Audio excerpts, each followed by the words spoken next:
Sugya. Today's daf, Be'ez Hashem, is Masechta Menachos Daf Kuf Beis and 102, and we are in the middle of a discussion, and let us review where we're up to. So basically, what the Gemara said was a statement of Rabbi Shaya. Rabbi Shaya said, well, he said in the opinion of Rabbi Shimon. Rabbi Shimon said that if a food cannot be fed to somebody else, it cannot be mekabel tuma. It doesn't become tameh.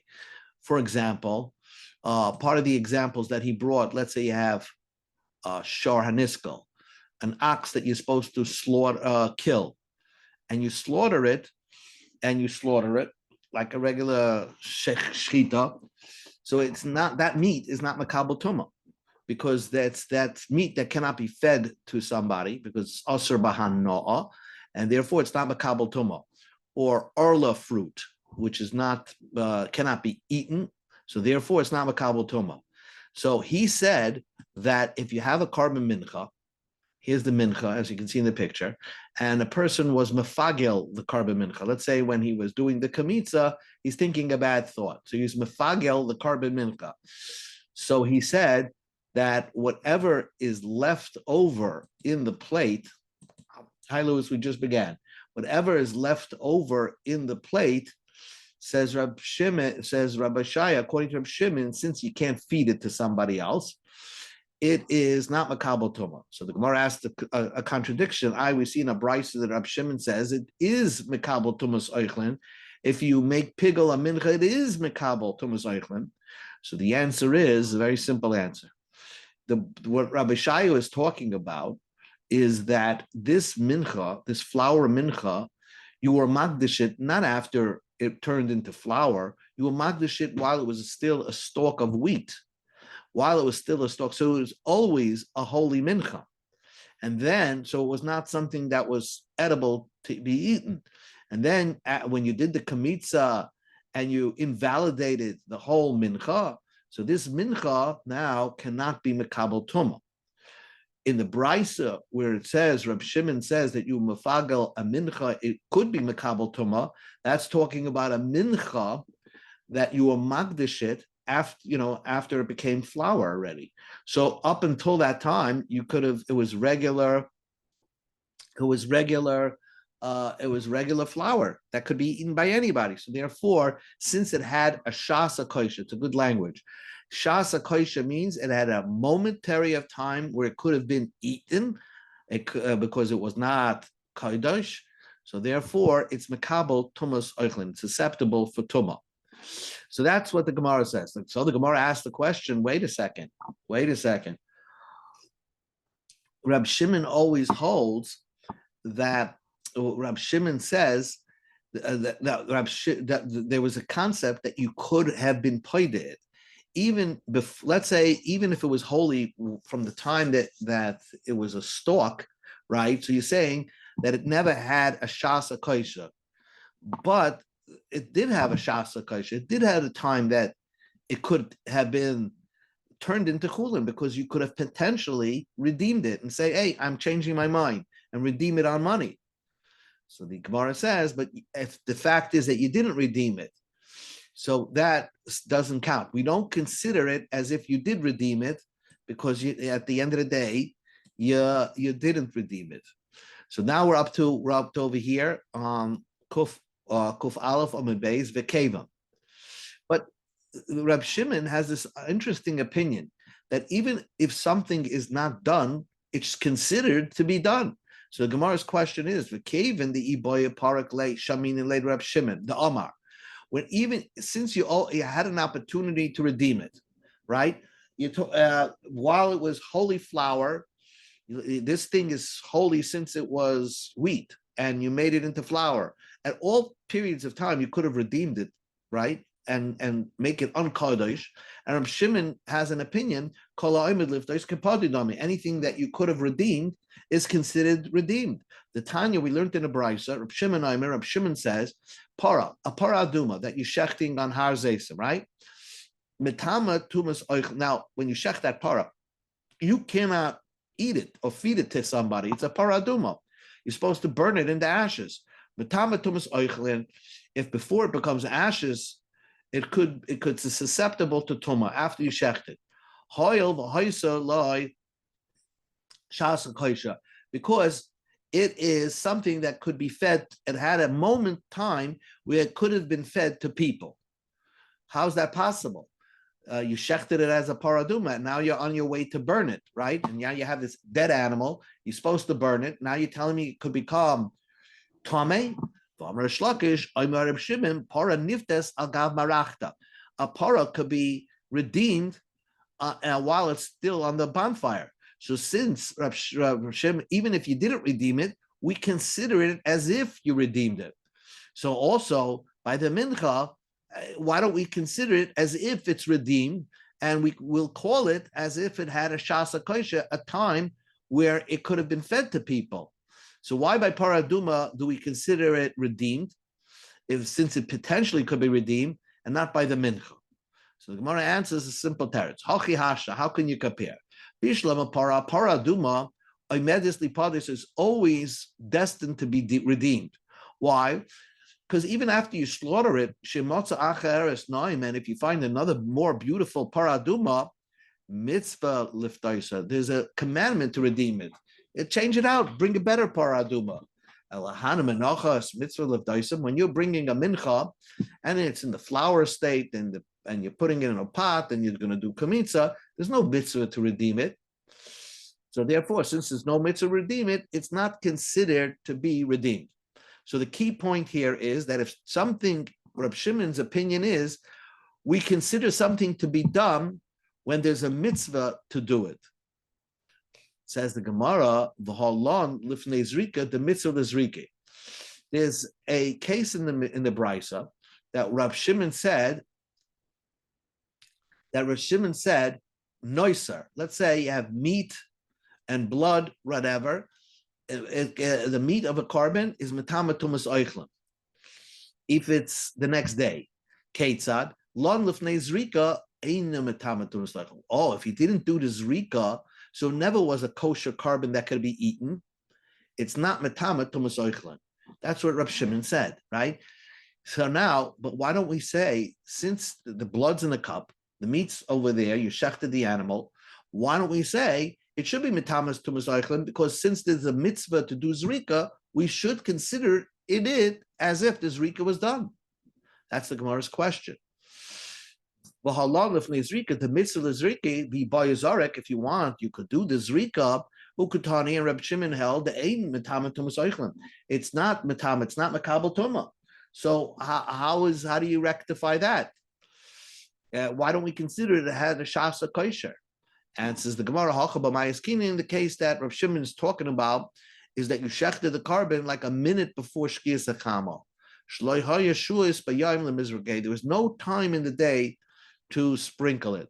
So you can't consider it sprinkled because there was no time during the day to be sprinkled. So you slaughtered an animal 7:27 tonight, right? And a minute later, already it's Shkias HaChama. So if there's no time to sprinkle it, so then we can't consider it sprinkled. And therefore, this noisa, this meat, never had a shasa kosher where it was edible food, and therefore it's not makabel tuma. Oh, so the Gemara infers, if it did have time during the day, what would you say? That it would be susceptible to tumas oichlin, right? If you had time to do the zrika, even if you did not do the zrika, we'll consider the zrika done. Why does the Brisa say that only if it became noiser after you did the zrika, you actually did the zrika, it's metama tumas oichlin, let it make a differentiation between a carbon that had time to do zrika and a carbon that did not have time to do zrika, because you're saying now that even if something did not physically do the zrika, Reb Shimon always considers it as if it's done. And this is what the Brisa say, that it didn't have any time during the day. If it did have time during the day, it's mitama tumas oichlin. And that should be the differentiation. Not if you actually did the zrika, but if you could potentially do the zrika. So the Gemara, like with the finger, says that's exactly what the Bryce is saying. Hachinami Kamar. That's exactly what the Bryce is saying. It's not that you actually did the zrika. What the Bryce says, loin koidim shiroy zrika. If it became noisar and it didn't have absolutely any time to do zrika, because it's never susceptible to tumor, because it never had a moment where it became edible food. But after, if you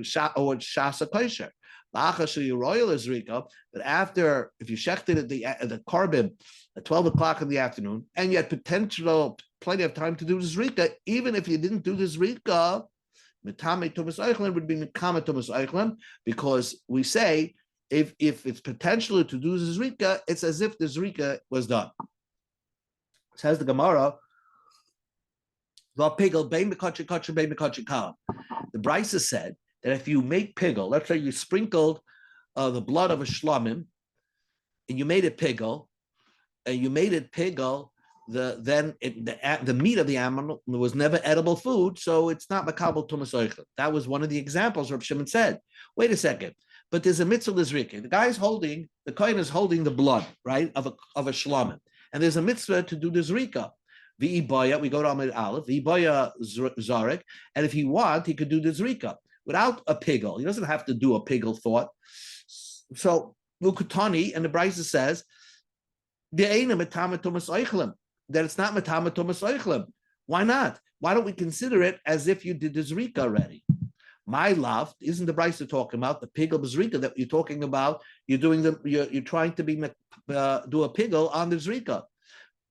And if Reb Shimon always considers things done, so as soon as you shechted the animal and holding a cup of blood, we should consider it as if the zrika was done. And says the Gemara, loy, that Bryce is talking about the pigel b'shchita, that you made a pigel in the shchita.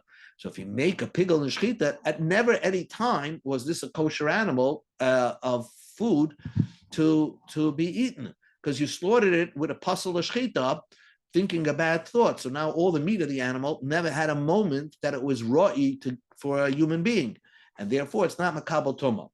But aval pigel b'zrika, what would Rab Shimon hold if you did the pigel in the zrika?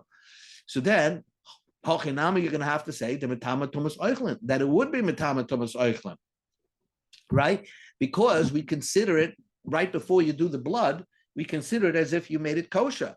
So adatani pigel b'mincha. So when the Brisa jumped to another case, the Brisa says, but if you do pigel b'mincha, mitama tumas oichlin. If you did pigel b'mincha, it becomes susceptible to tumas oichlin. Liflik b'dido, we could make a differentiation in a regular carbon. You don't have to jump to a mincha, a regular shlomim. When do we say it's not mekabel tumas oichlin, the pigel b'shchita? If you did a pigel while it's by slaughtering it, aval pigel b'zrika. But if you're doing the pigel, if you made it pigel by sprinkling it, well, a second before you sprinkle it, with a pigel thought, Rav Shimon should consider it as if the pigel was done properly, and therefore it's metama tumas oichlin. It should be metama tumas oichlin. So why does the Brisa says, oh, the only case of a pigel would be metama tumas oichlin is susceptible is only if you do pigel by mincha? Answers the Gemara, yes, pigel the mincha itzrichalei. There was a chiddush of the Brisa telling you that if you do pigel by mincha, if you do the pigel by the kamitza, that means then it's edible food. There, Rabbi Shimon would hold the avogal, the pigel, the kamitza, the kaimitz b'mincha, a kamitza in a mincha is keshchita dummy. It's like the slaughtering. So when this guy is doing, as you can see in the picture, doing the kamitza, it's like when you compare that to an animal, that's the slaughtering of the animal. And yet, by the slaughtering of the animal, we say it's not. If you do it with a pigel thought by shchita, it's not makabel tumas oichlin. But by a mincha, it's very different, because by a mincha, when you do the slaughtering, when you do the kamitza, it's makabel tumas oichlin. Why? Because by a mincha, what was this before you did the kamitza? It was just a bowl of flour. That bowl of flour at one time was not holy flour, and therefore it had a shasa kosher, which means it could have been edible food for somebody. But an animal, before you did the shechita, is a live animal. It's not an edible food. It's aver menachai. It's not something that could be eaten. When you slaughtered it with a pickle. So it never at any point of time did it have an edibility. And therefore, that's why by an animal it's different. That's what the Brisa says. By a mincha, it's mitama tumas oichel. From the very source of where this flour of the mincha came from, it was chulin flour, right? And therefore, at that time, you could have used it to bake a cake. So before you made it holy, so it was edible food. It's makabel tumas oichel. But an animal, before you shechted it, it was aver menachai. You couldn't eat it. Now that you shechted with a pickle thought, it's a pasal shechita. So it never had a moment that it was something of edible food, and therefore, according to Reb Shimon, it's not makabel tumas oichel. That was one mahalach. The Gemara is now saying another mahalach. Amar Avashi, Amris l'shmaitze kamei de Rav Nachman. I told the sugi in front of Rav Nachman Yitzchak, and he wanted to say afilaton lon mamish batilafeg de pigel bezrika. All the terutzim that we just gave, you don't have to say that. You could say that even if it became noiser mamish, that means you actually did the zrika. You actually did. You had potential to do the zrika. You didn't do the zrika, but you had plenty of time to do the zrika. Or even if you want to say you did the pigel and the zrika, it would still not be good. Why? Because there's a very big difference. The boya porek omar, by the mincha, at any period of time, you could have read by the paraduma, right? So by the paraduma, all you have to say after you slaughter it is, I'm transferring the paraduma to another, the holiness of the paraduma to another animal. So that's easy to be done. So therefore, we consider it done. We never say, oh, it's as if you did this zrika, because that is an action. And therefore, to say, consider an action done when you didn't actually do it, that we don't do. So therefore, even if you had time to do the zrika, right, the blood's in the cup, Reb Shimon says, oh, we're not going to consider it done. But by paraduma, we'll consider it done. Why? Because paraduma, all it needed was not an action, but a word saying that you're buying a new paraduma. So therefore, that we will consider it done, but not when there's an action involved. Says the Gemara Meisvei. I'll ask you a question on that. Klal Omer Rabbi Yeshua said a rule.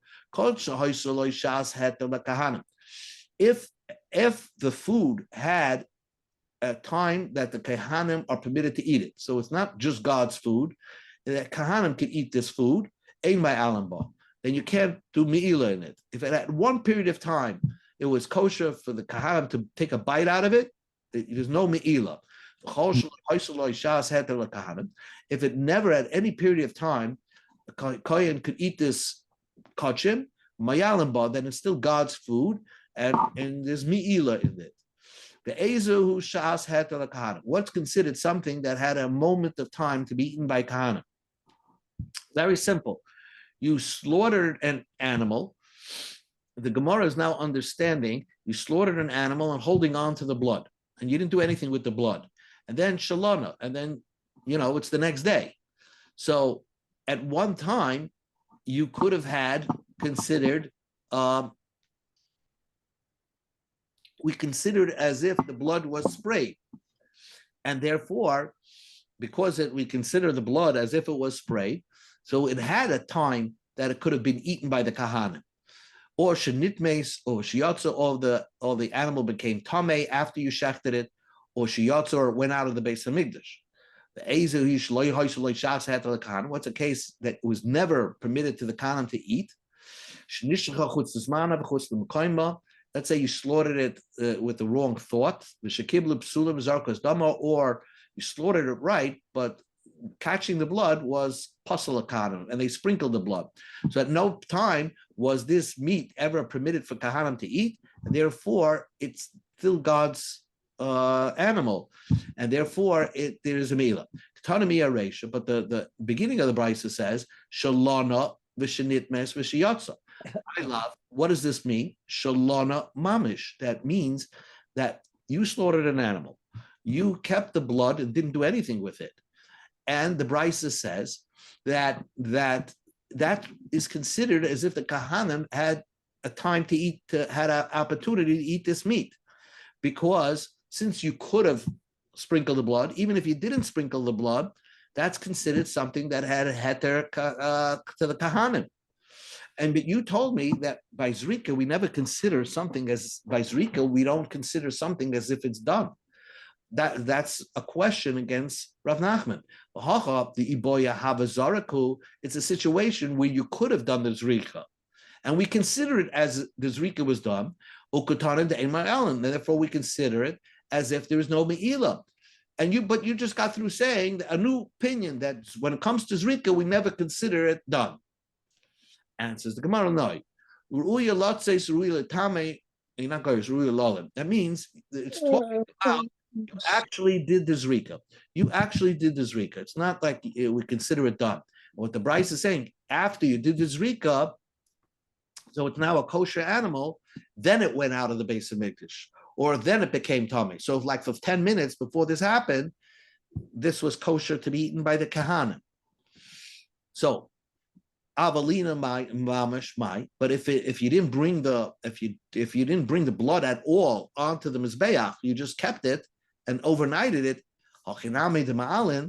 so then you get a me'ila. Hi, kol shaloi hoysa loy shas hetel kahanim, the kol shaloi hoysa loy shas hetel kahanim. You're saying the language of the Brisa is wrong, because the Brisa should say Kol sheyesh loy shas hetel kahanim ein ma'alma. Kol she'ein lo shas hetel kahanim ma'alma. It physically has to have a moment of time that the kahanim can eat it, not potential. And therefore, the Brisa should be worded like this: that it had a moment that it actually could have the kahanim eaten it. That's what it should say. Or there was no physical time where the kahanim could eat it. But the Brisa uses a language that if it could have potentially, the kahanim could have eaten it. So why did the Brisa use such a language? And so the Gemara says like this. Again, the question that the Gemara says is, you just got through saying, Rav Nachman said that Rav Shimon always considers things done, right? Let's see, even if he didn't do it, as if it's done. But that, when it comes to Zrika, Rav Shimon would not say that. Here, the Brisa seems to say that even by Zrika, you will say that. So the Gemara says, Ela Maravashi, but Me'ila Tumekaramas. The bottom line is, it's a Zrika, but it's two different situations. That Mishnah is talking about Me'ila. And you're trying to ask a question regarding Tumah, to consider it a food. Me'ila, when you shecht an animal, the question is, Mishum Kedusha v'lav Kedusha. Who does the animal belong to after you shecht it, right? Is it God or not? So Lebasa Pakala Kedusha Sai, after the Kedusha went off, when you're holding the blood, when you have the blood in a cup, but so it's not Hashem's animal anymore. But my hadr lachvala, how could it go back and be belonging to the Eibishter when you shechted it, the kedusha flew away? How is it returning? So therefore, we consider the zrika as if it's considered done, and that's we consider it as a shas heter lekahanim, even though you physically did not do the zrika. Tumah. In Tumah, the question is mishum uchle, is a question whether it's food or not. The lav ochlahi, and whether it's not food. Kol heicha the iboya zarek motzi zarek le mashvele ochlo matamatu b'chaychlem. In a situation that you could do the zrika, and you actually do the zrika, then it becomes food, and it's matamatu b'chaychlem. But heicha the iboya zarek le motzi zarek, that if you wanted to do the zrika, you can't do the zrika. Le mashvele ochel, we're not going to consider it an oichel. And it's not going to be tama tumas oichel. So again, the Gemara wants to say that by Be'ila, I'm going to consider the Zrika done, but when it comes to Tuma, I'm not going to consider it's Zrika done, because it has to turn the meat into edible food. And at the end of the day, if you didn't do the Zrika, I'm not going to consider it as if the Zrika was done. Continues the Gemara and says, Meisvei. Another question. Maybe Asham Tali, the Chata. A person brings an Asham Tali. An Asham Tali is an animal that you shechted and you ate a piece of chalev, and you're not sure if it's kosher chalev or not kosher fats. And as you're bringing the animal, you realize you didn't do the avera. Somebody told you that it was kosher food that you ate. If it was before the shechita, then what do you do with the animal? You should, it's a whole mistake. So you bring it back home. Divrei meir. Chachamim say, we go to Amid Beis, at the end of the day, you're bringing this animal, so the money should fall as a donation. In other words, you made it hegdish with all your heart, so therefore it doesn't become unhegdish just because you found out you didn't do the avera. So what you should do is make sure you shepherd it till it gets a mum, and then you sell it, and the money should go to another carbon, a donated carbon. Rabbi Lezer says Yaakov, makar of the carbon. You have this animal, you're bringing Asham Tali because you thought you ate fats, non-kosher food, and you might have, and it turns out you didn't. So Rabbi Lezer says, be makar of it. If it's not for this Aveira, you probably owe Asham Tali for another Aveira. Now, this is prior to the shechting. Says the Brisa, let's say you shechted, then you find out that you made a mistake. So then, hadam yishafech, you spill the blood, v'abas yisrael, you burn the meat. Nizrak hadam, if you did the sprinkling of the blood already, you actually did the sprinkling, habas yechel, you can eat the meat, because once you sprinkle the blood, and it's a carbon already, and you brought it, so now the kohanim can eat the meat. It turns out that you didn't even have to bring this carbon in the first place. Somebody told you didn't do an avera. Still, the carbon was brought with kosher intentions, so therefore it's a kosher carbon. But Rabbi Yossi afila hadam bakois izarek v'abasi echel. Rabbi Yossi says that even if the blood's in a cup, you could you could still, and then you find out that you didn't do the avera, sprinkle it, and the meat can be eaten. If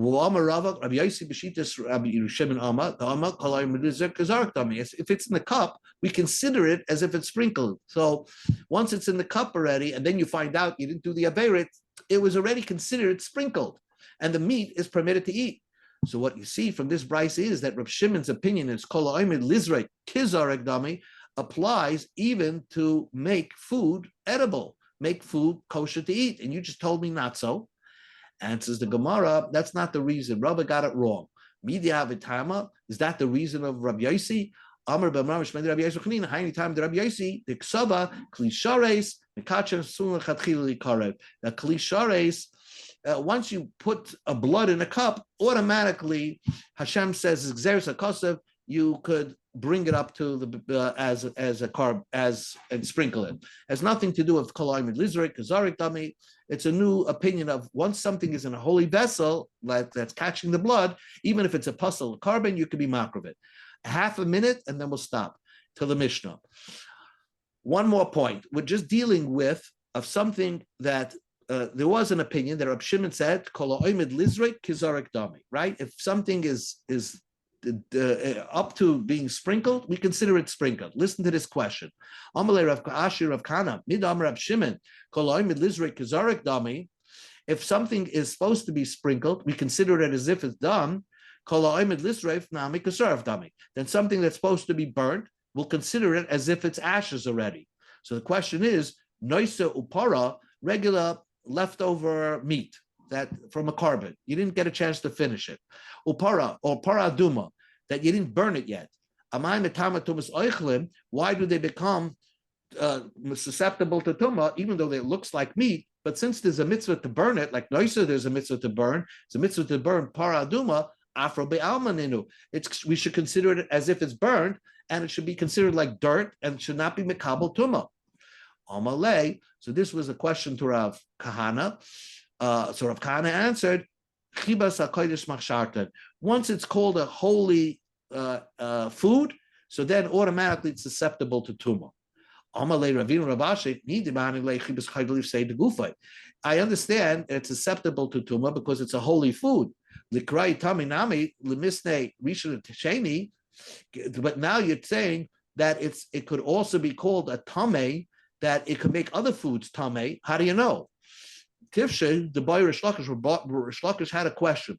So read Shamanachas, dry mincha that was never didn't get mixed well with oil. So it never had a hechsher lekabel tumah. You know, in order for something to become susceptible to tumah, it has to be touched by a liquid. So this flour was not touched by a liquid. Nevertheless, since it's a mincha, mining by rishon v'sheni, or ain't by rishon v'sheni. The question is, if it's susceptible to tumah, would you consider it a rishon or a sheni or not? So you could conclude that the way you're saying it, that from the Mishnah, from the Brisa, we'll say that it is susceptible to Rishon and Sheni. Answer the Gemara, Ki Kamabayler Shaka Daraisa, Ki Kamrin and Darabonim. We're talking about Daraisa. Rish Lakish had a question, Daraisa or not Daraisa. Do you say Rishon and Sheni? But Midrabanan, certainly you say Rishon V'Sheni. And therefore, these things are susceptible to not only becoming tamei, but actually to make other things tamei. Okay, we will stop right here by the Mishnah. Okay, thank you so much. So to simply review, we have a understanding of Rab Shimon. Rab Shimon normally will say kol ha'omed, like by the para aduma, right? Rab Shimon says by the para aduma, he says by the para aduma, even if it's para mentama tumas oichlin hoil v'hoisaloi shasa koisher. A para aduma could be mentama tumas oichlin, since you could redeem it. It had a moment that it could be redeemed, because Rab Shimon always holds that you could always redeem a para aduma prior to its burning. So the Gemara says that was only said by a paraduma. First Teretz says that was said by a paraduma because the Gemara's second Teretz, going in the Gemara's second Teretz, that is said by a paraduma, which it's easily for a person could redeem it by just using your mouth. When it comes to zrika, to say, let's say by the mincha, when it comes to zrika, by the earlier parts, let's see over here by the zrika, lon lifnei zrika, la'acha zrika. If it's lon lifnei zrika, the question was, why don't we say, oh, you potentially could do this zrika? Why is it not mitama tumas eichlin? It should be mitama tumas eichlin. The answer is, because to say that you, as if you already did this rika, that we don't say to make it into a food. To make it into a food, we don't say kolaimid lizrek kizarek dami. There are times that the Gemara just said that you will say kolaimid lizrek kizarek dami when you're dealing with mi'ila. When you're dealing with mi'ila, then the Gemara says like this, then we will say kolaimid lizrek kizarek dami. For example, you shechted an animal, right? And now it's kedushas aguf. You shechted an animal. Now the blood's in the cup. If the blood's in a cup, the animal's kedusha went off. It's not kedushas aguf anymore. It's not a me'ila thing. Why? Because it flew off. And regarding me'ila, we consider it as if this is, since you could do the zrika, we consider it the zrika was done, because the kedusha already left it. So how are you going to bring it back by not performing the zrika? But when it comes to making an item into a food, right? Making an item into an edible food to be mitama tumas eichlin, that is only if you physically do the zrika, not if you could potentially do the zrika. Because for food, in order something to be mitama tumas eichlin, it has to be a food. It has to be an actual food. And as long as you didn't do the zrika, it's not an actual food. So therefore, it's not mekabel tumas eichlin. That's why it's lon lifnei zrika. As long as you didn't do the zrika, it's not mitama tumas eichlin. But lon lifnei mila, let's say if it's lon lifnei mila, if it's lon lifnei mila, For regarding Me'ila is concerned, the Me'ila it's not Kedushas Aguf anymore, and it's considered as Hoishaloi Shas Heta Lakahana. Okay, let us begin the new Mishnah with a new topic. Mishnah says, Ha'omer, someone says, Harei alai b'machavas, v'hevi b'marcheshes, v'hevi b'machavas, masha hevi v'dei liyotzeh. If a person promises to bring the karban mincha using a machvas. So what is a machvas? We saw this picture before. A machvas is to use this type of, when he bakes it in the oven, use it this type of keli to bake in the oven. And instead of doing that, he baked it with a marcheshes, with using this type of keli. So the Mishnah says, you did fine, but you weren't yotze your neder. You said, I'm going to bring a machvas, and you brought a marcheshes. So you just redo it again. But the mincha that you actually brought is not possible. But zula avi b'machvas, behavior b'marcheshes, behavior b'machvas, harezi psula.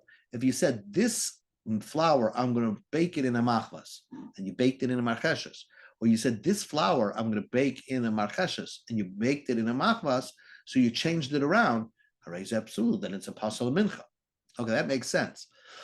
If someone says, Harei alai shnei esroinis, I'm going to bring 2 esarings, 2 isarings of flour, so 5 pounds each, let's say, but lahavi kliyachet, I'm bringing it in one large vessel. And therefore, when you bring it in one large vessel, you do 1 kamitza. Behavi, but he brought it b'shnei kalim, in 2 vessels. And by bringing it in 2 vessels, the kohen did 2 kamitzas. Or b'shnei kavin, he said he's going to bring in 2 kalim, behavior b'klayachad, he brought it in 1 keli. So masha hevi again, you brought whatever you did is good. The kohen didn't have to ask questions. So you brought it, but that's another donation. You didn't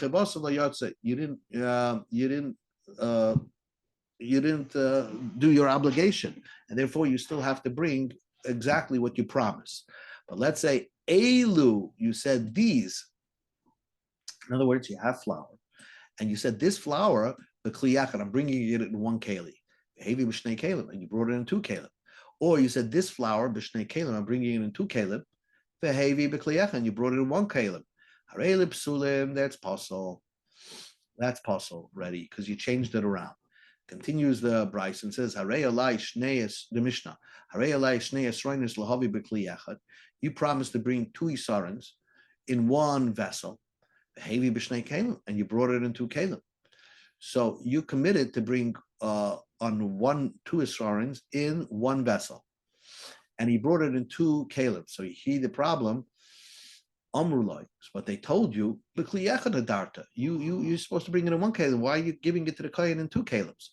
Hekriva b'shnei kalim. If he went ahead and said, I don't care, and was makrav in shnei kalim pesulim, but b'kliyachad, if he listened to what they told him, kisherin, then it's kosher. If he mixed it back into 1, it's kosher.